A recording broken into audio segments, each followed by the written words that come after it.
Hello, Lisa. Greetings from the past. And I shaved my face and I look like I'm 10 years younger. This weekend I had nothing really else to do, so I took the shell off of my racing snail, thinking that would make him faster. Instead, it just made him more sluggish. Joke of the day. All right. So for today, actually for this week, we're going to look at some art. So we're going to look at painters. And so for today's class, we're going to look at painters that stayed here in the United States that didn't go to Europe. Europe was the art scene. If you were a painter, you needed to go to Europe to train, to study, to see other master works. And so the painters that we'll talk about today did that. They went to Europe briefly, looked at some stuff, but then came back to the United States and had their careers here. One, Winslow Homer, was incredibly successful. The other, Tom Akins, had to basically, his reputation only got much better after he passed away. So he didn't know huge commercial success during his lifetime, nor did he really seek it. He's an interesting guy. Anyway, that's what I got for you guys today. I hope all is well. Remember, your immigration story is due next class, so I can't wait to take a look at those. But yeah, so stay smart. Get well, stay smart, stay safe. All those things I usually say at the end of this video, which I can't remember right now. And have a good one. Hello, so today we're going to talk about two American painters, Winslow Homer and Thomas Akins, who were painting at the time of these massive waves of immigration into the country. And what makes these two unique and different, and why we're going to talk about them today separately, is because while a lot of American painters are going to Europe to paint, these two decided to stay in the United States and make a career of it here. In our next class, we'll look at painters who went overseas and made a career for themselves in Europe. So to start, we'll talk about Winslow Homer. Winslow Homer was from New York, and he began his career as an illustrator for Harper's Weekly magazine. Harper's Weekly was like the leading magazine in the country. And while there was photography, it did exist, you couldn't mass produce photographs. So you couldn't put photographs in newspapers or magazines to complement stories. So during the Civil War, Winslow Homer traveled with a reporter. The reporter then wrote stories, and he sketched basically illustrations that would then appear in Harper's Weekly. So a lot of his early works are paintings from these sketches he did during the Civil War. And you've looked at some of these already as do nows when we were studying the Civil War.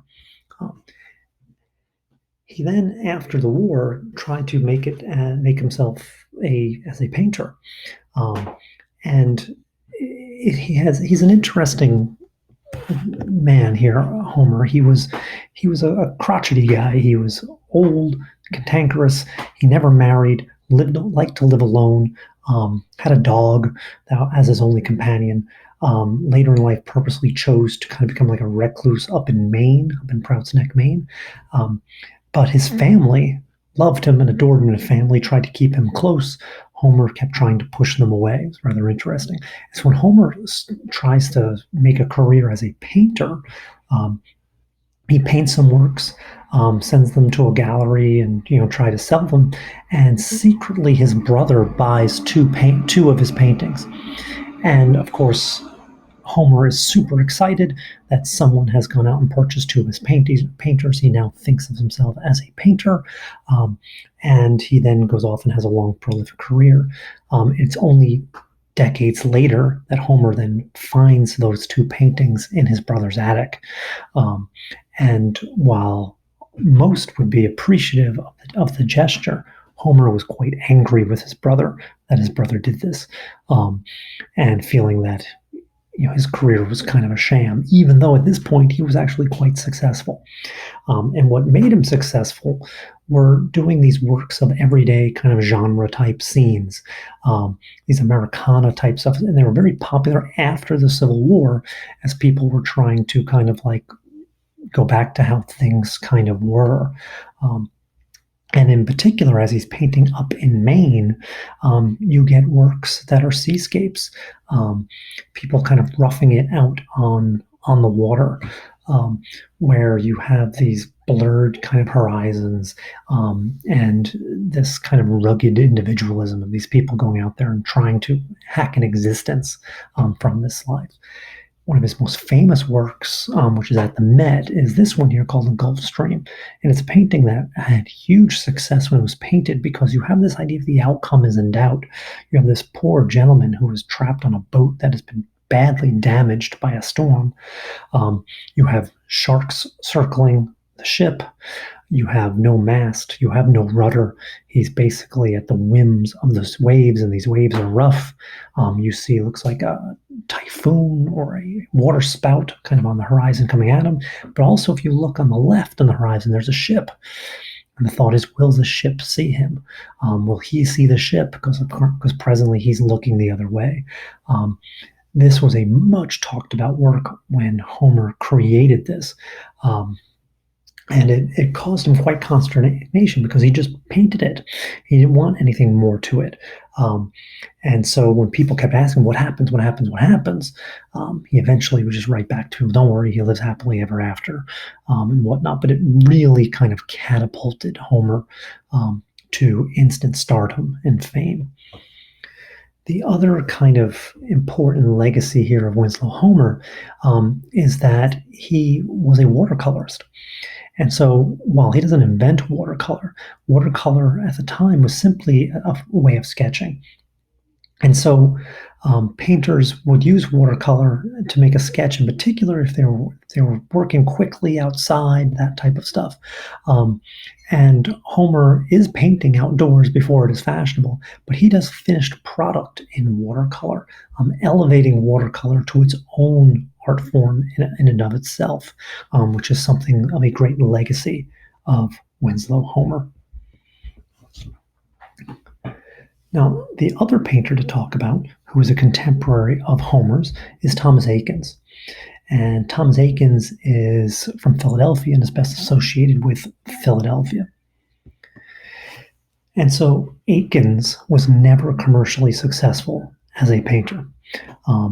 Eakins was bankrolled basically by his father for his entire life. His father was very wealthy. His father was a calligrapher. And so in Philadelphia, with all the colleges, it was Thomas Eakins' dad who hand wrote all the diplomas for all the colleges. And that was how he made his money, which meant that Eakins got an allowance that meant he didn't have to work. So Eakins painted for himself.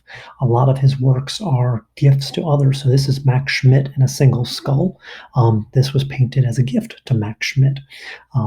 And so his subjects are not highfalutin, super rich people.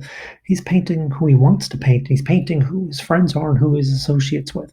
So he spent a lot of time with athletes. Now, back in the day, athletes were not what we think of as athletes today. They were not super rich, stars of society. They were just average, regular old people. He painted school teachers. And he painted singers and actresses. Again, people who were not of the upper levels of society, who were people who normally wouldn't have their portraits painted. And so for Eakins, he is fascinated with realism. And that is what makes Eakins very different than other painters at this time. So he's painting at the same time that you have Impressionism beginning in Europe, to put this kind of in perspective for him. But he's all about the realism. And so this particular work, called A Gross Clinic, named for the doctor, not because of what's going on, who is Samuel David Gross. And Eakins painted this for the Centennial Exhibition in Philadelphia. So it's kind of like a big giant fair advertising the country, like a World's Fair. And the United States was going to have a pavilion. Eakins painted this for the art pavilion. And so what you see here is a boy actually having surgery performed on his calf. And this is a teaching surgery. So you see students behind Dr. Gross learning from what's going on. And then you see the boy's mother who can't watch, down in the lower corner. And this was startling for people in 1875. Um, it was exhibited in the Centennial Exhibition, but it was not shown in the art pavilion. It was shown in the medical pavilion, and there was a warning sign, like a trigger warning for people before they went and saw this. Um, he stuck with this theme, and you see this is the Agnew Clinic, done almost 25 years later. And what's interesting about this is that you see how medicine has changed. Here, the doctor is wearing white. Here, there's a metal tray in which you put things. You have nurses. So you see where science and medicine has gone in just the 25 years. The other thing with um, Aikens that this was a gift for Jefferson Medical College, and all the people in the background, those are actual individual portraits of the graduating class from the medical college. Again, Aikens and his realism. This is, again, perfect for AHLISA. This is the concert singer, and this is a particular opera singer named Wada Cook. And he had her come to his studio and sing the same line over and over and over again, just so he can capture her at that moment. So again, he had to have it in front of him. So he had to have that realism. And this realism extended all the way down to that hand that you see in the lower corner, of that could have been anybody's hand holding that baton. But instead, he needed to get the conductor of the Philadelphia Orchestra to come and model that particular hand. This image is at the Philadelphia Museum of Art, and what Aikens did was he actually carved the notes that she is singing into the frame. So if you can read music, you can stand in front of this painting and actually sing the lines that she is singing. Aikens also began playing with photography and using photography to study. And he was also fascinated with the human form. He gave drawing lessons, actually got in trouble for using nude male models in his mixed gender drawing classes. But here you see the influence of photography on his work. It's almost like a stop action of a dive. Someone swimming, right, climbing out of the water, climbing up on, standing up, jumping back in, swimming around. You kind of see that motion. And photography has kind of damaged Aikens' reputation. About maybe 20 years ago, there was an exhibition in Philadelphia of Aikens' work. And when Aikens passed away, everything of his was left to the Philadelphia Museum of Art, including trunks of photographs. And so the curator was going through everything and noticed that a lot of the photographs looked familiar.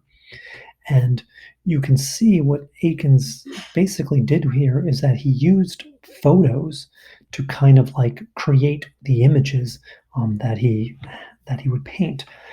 And some of them are actually very precise.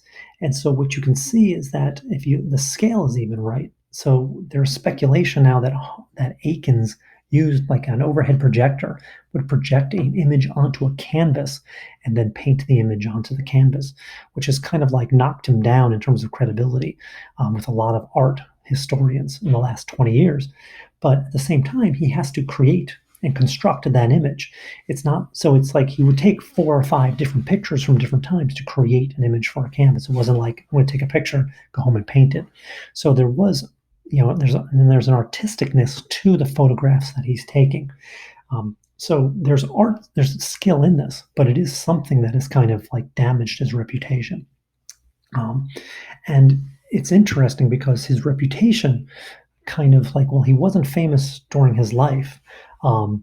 He kind of had a resurgence in the mid to early mid 20th century, and now only to see it kind of hindered again. And this, you see an image here of his wife, who was his greatest champion, who, when Aikens died, traveled to New York and tried to get the Metropolitan Museum of Art to buy his works.